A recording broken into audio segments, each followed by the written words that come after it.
Good morning, everyone, and thank you for being here today. I'm excited to introduce our presentation on a very timely and important topic. Today, we'll be exploring why this case is a must-learn for anyone interested in global business dynamics. We'll look at the China+1 strategy and why understanding it is crucial for students, faculty, and industry stakeholders alike. Over the next few minutes, we'll cover how these supply chain shifts impact India's strategic position and what it means for the future of manufacturing worldwide. So, let's dive into this fascinating exploration of global supply chains and emerging opportunities. So, the key question here is India truly winning this strategic shift, or are there still significant challenges that need to be addressed? India's goal is to become the biggest beneficiary of this new global manufacturing landscape. Meanwhile, many global companies are still maintaining their manufacturing presence in China, but at the same time, they're diversifying to other countries. This diversification helps them reduce supply chain risks and also minimizes their exposure to geopolitical tensions. What this all means is that the China+1 strategy is really emerging as a key approach. It's about companies continuing to leverage China's manufacturing capabilities, but also expanding their operations elsewhere, like India, so they're not overly dependent on a single country. Understanding how India fits into this picture is crucial, because it has the potential to become a major player, but it also faces hurdles that could impact its success. So, as we move forward, keep in mind that this strategy isn't just about shifting manufacturing. It's about reshaping the entire global supply chain landscape. Let's take a closer look at some actionable recommendations for policymakers and industry leaders. First, we have the strategic roadmap, which is all about charting a clear path forward. Understanding the obstacles that are holding India back is crucial, so we focus on challenge mapping to identify those barriers. Next, we move to identifying rapidly shifting industries within India. This helps us see where opportunities are emerging and how the landscape is evolving. To really grasp the benefits, we analyze sector performance to quantify India's gains from these shifts. Measuring impact is about understanding the tangible results of these changes, ensuring we can track progress effectively. We also need to consider the global context, especially analyzing China+1 strategies within the broader global supply chain. This helps us understand how India can position itself strategically. Finally, understanding strategy ties all these points together. The purpose of this research is to provide a comprehensive foundation for decision-making, ensuring that policies and industry actions are aligned with these insights. All of these elements together form a cohesive approach to unlocking India's potential in the evolving global economy. The world is looking for a reliable partner beyond China, and several countries like India, Vietnam, Thailand, Malaysia, and Mexico are actively competing for that role. This really presents a decade-defining opportunity for India to step up and position itself as a key player. When we think about resilient supply chains, diversification is essential. Relying too heavily on one region can be risky, especially given what we've seen recently. COVID-19 exposed some serious concentration risks. Disruptions in one area can ripple across entire supply networks, causing delays and losses. It's clear that having multiple hubs is necessary to build resilience. The US-China trade war has also reshaped many global partnerships, pushing companies to rethink their supply chain strategies.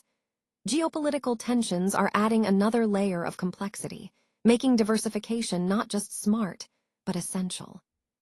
Meanwhile, China's manufacturing costs have been steadily rising, especially due to increasing labor costs.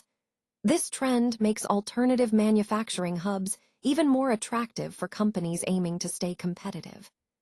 So, why does this research matter now?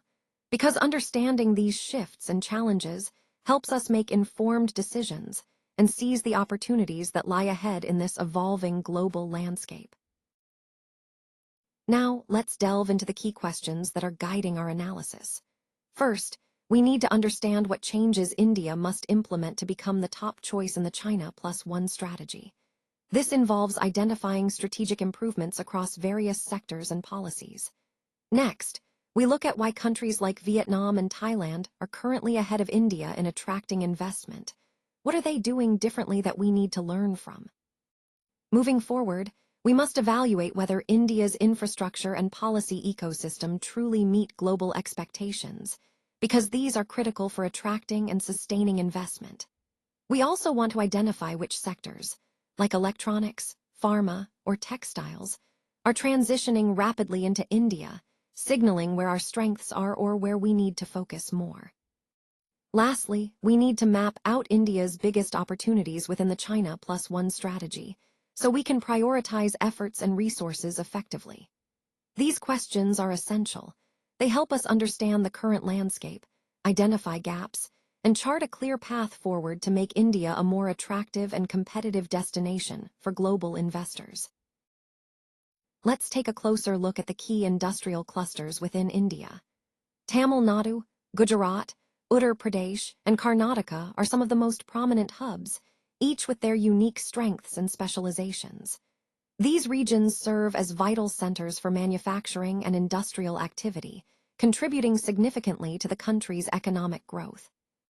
Moving beyond India, East Asia has emerged as a critical supply chain hub, connecting global markets through manufacturing and logistics networks. This region plays a crucial role in supporting international trade, especially for companies based in the US and Europe, who rely on these supply chains for importing goods. In terms of geographical focus areas, our study highlights several primary sectors. These include chemicals manufacturing, which is fundamental for many industries, renewable energy components, reflecting the shift towards sustainable energy solutions, textiles and apparel, a major export sector, pharmaceuticals, vital for healthcare, automotive components, supporting the automotive industry, and electronics and semiconductors, essential for modern technology. Overall, this scope of study aims to understand how these sectors and regions are interconnected, and how they contribute to the broader global supply chain landscape. By examining these key areas, we can better grasp the strategic focus and potential opportunities within these vital industries. Let's take a closer look at some of the key research tools we've used in our analysis. First, we have the Global Value Chain reports, which give us a comprehensive view of how different countries integrate into global production networks. Then, there's the PLI Scheme Impact Assessment, where we evaluate how the production-linked incentive schemes are influencing growth and investment. We've also been tracking FDI inflows, which help us understand the flow of foreign direct investment into various regions. Alongside that, we analyze export trends to see how export performance is evolving over time. All of these data points contribute to our comprehensive statistical evaluation, giving us a solid foundation for insights. When it comes to data analysis, we focus on key countries like Mexico, Malaysia, Thailand, and Vietnam. By comparing India with these competitors, we aim to identify strengths and areas for improvement. This process involves competitor benchmarking, pinpointing what they do well and where India can catch up. We also identify logistics bottlenecks that could hinder supply chain efficiency, and we measure labor productivity to assess workforce effectiveness. The ease of doing business and policy effectiveness evaluations are critical in understanding the regulatory environment. To deepen our insights, we've engaged 20 industry experts through qualitative interviews, which provide nuanced perspectives on supply chain risks, cost advantages, and perceptions of reliability and quality. A key part of our comparison involves India versus China, analyzing their respective strengths and weaknesses. Furthermore, we've surveyed 150 international buyers and supply chain managers through quantitative methods to gather broad, data-driven insights. All of this research is underpinned by our robust methodology, ensuring accuracy and relevance. Altogether, these tools help us build a comprehensive picture of the current landscape and inform our strategic recommendations. Now, let's take a closer look at the semi-structured protocols we use for our policy and industry expert interviews. First up is the interview guide, which helps us identify key infrastructure and logistics pain points that could be affecting the supply chain. This is crucial because understanding these bottlenecks allows us to target specific areas for improvement. Next, we have the supply chain bottleneck checklist. Think of this as a systematic way to evaluate where delays or issues are happening along the supply chain. It helps us pinpoint the most critical areas that need attention. Then, we move on to assessing geopolitical and operational risks through our systematic evaluation process. This involves carefully analyzing risks associated with different countries, which is vital for making informed decisions. To facilitate this, we use the country risk comparison sheet. It allows us to compare manufacturing competitiveness across various nations, giving us a clear picture of where India stands in the global landscape. Complementing that is our competitiveness index template, which provides a structured way to measure and track India's competitiveness over time. Finally, we gather insights directly from the market with our buyer perception survey. This structured questionnaire captures global buyer sentiments toward India, helping us understand perceptions and identify opportunities for growth. All these tools, interview guides, checklists, risk assessments, and surveys, are part of our data collection tools. They work together to provide a comprehensive view, enabling us to make data-driven decisions that align with our overall goal of strengthening India's manufacturing and supply chain ecosystem. Let's take a closer look at some of the key insights from this slide. First, when comparing India and Vietnam, we see that India offers a massive domestic market combined with an improving manufacturing ecosystem, which provides some unique long-term advantages. This makes India an attractive destination for companies looking to tap into a large consumer base and benefit from ongoing infrastructure developments. On the other hand, Vietnam's strengths lie in faster logistics speed and extensive free trade agreement access, which create a stronger appeal for quick turnaround manufacturing. So, depending on your priorities, whether it's long-term growth or rapid deployment, each country has its unique appeal. Now, moving to the key challenges, there's a notable gap between what industry needs and the current workforce capabilities. Skilled labor shortages are a common issue across these markets, which can slow down operations and increase costs. Additionally, multiple approvals are often required to set up a business, which can be a lengthy process, along with regulatory complexities that add to the challenge. Logistics-wise, port congestion and clearance inefficiencies are causing delays, impacting supply chains. Infrastructure gaps also persist, especially in road, rail, and power supply, which can hamper manufacturing efficiency. On the bright side, there are emerging opportunities in green energy, with solar panels and renewable energy components gaining traction. The market for green energy equipment is expanding, reflecting a global shift towards sustainability. In the automotive sector, exports of auto parts are showing a strong growth trajectory, signaling robust potential in that industry. Similarly, active pharmaceutical ingredients, or APIs, are gaining trust worldwide, positioning countries as key players in pharma manufacturing. Finally, the rapid scaling of smartphone and consumer electronics manufacturing highlights another promising area. These sectors are experiencing significant growth, creating big opportunities for investors and manufacturers alike. Overall, while there are challenges to address, the opportunities in these markets are substantial, especially if we can navigate the regulatory and infrastructure hurdles effectively. Let's talk about maintaining uniform quality across batches and meeting zero-defect standards. This is crucial because consistent quality not only builds trust with our clients, but also reduces costly rework and waste. Focusing on quality consistency means implementing rigorous processes and continuous monitoring to ensure every product meets the highest standards. Next, creating clear and competitive cost structures is essential. When global buyers see transparent pricing, they feel confident in our capabilities and fairness. Cost transparency helps us stand out in a competitive market and fosters long-term relationships with international partners. Moving on, higher automation integration coupled with workforce skill development is the way forward. Automating repetitive tasks increases precision and efficiency, while upskilling our workforce ensures they can operate and maintain advanced systems effectively. This combination boosts productivity and quality simultaneously.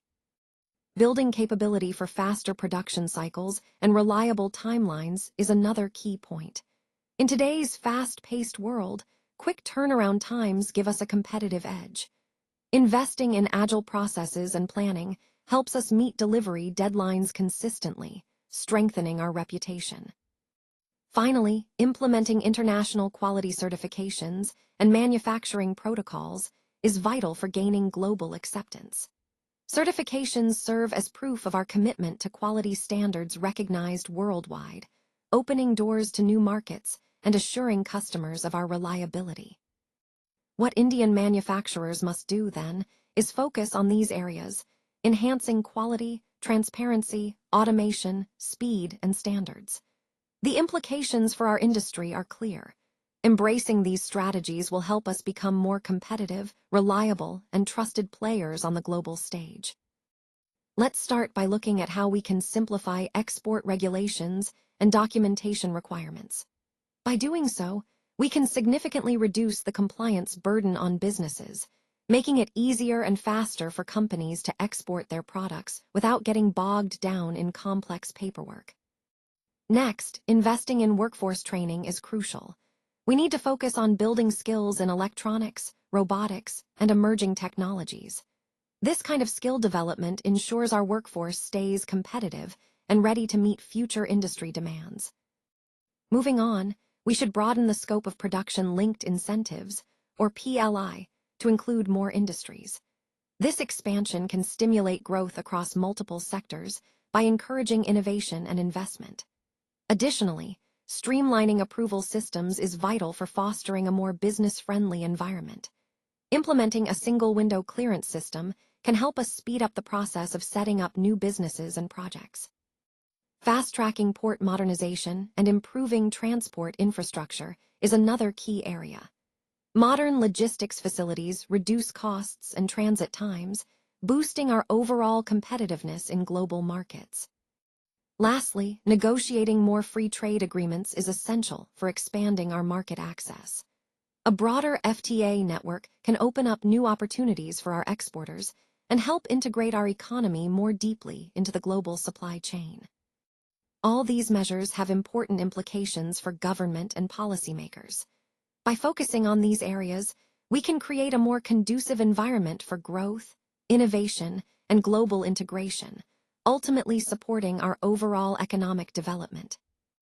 The future of manufacturing is being written right now, and India has a critical role to play in shaping it. We must act decisively to seize the opportunities ahead. India has the potential to win this race, but achieving success requires a clear strategic vision, quick and effective execution, and consistent operational excellence. Our research objective is to develop a comprehensive roadmap that will help position India as a reliable, high-quality, and globally competitive manufacturing hub. As we look at the global landscape, the China+1 strategy is fundamentally transforming supply chains around the world. This shift presents immense opportunities for India, but it also comes with significant challenges that we need to address. Looking forward, the path we take is crucial. Our actions today will determine our position in the future of manufacturing. In conclusion, India's journey toward becoming a key player in this space is both a challenge and an incredible opportunity. It's essential that we stay focused, strategic, and agile as we move forward.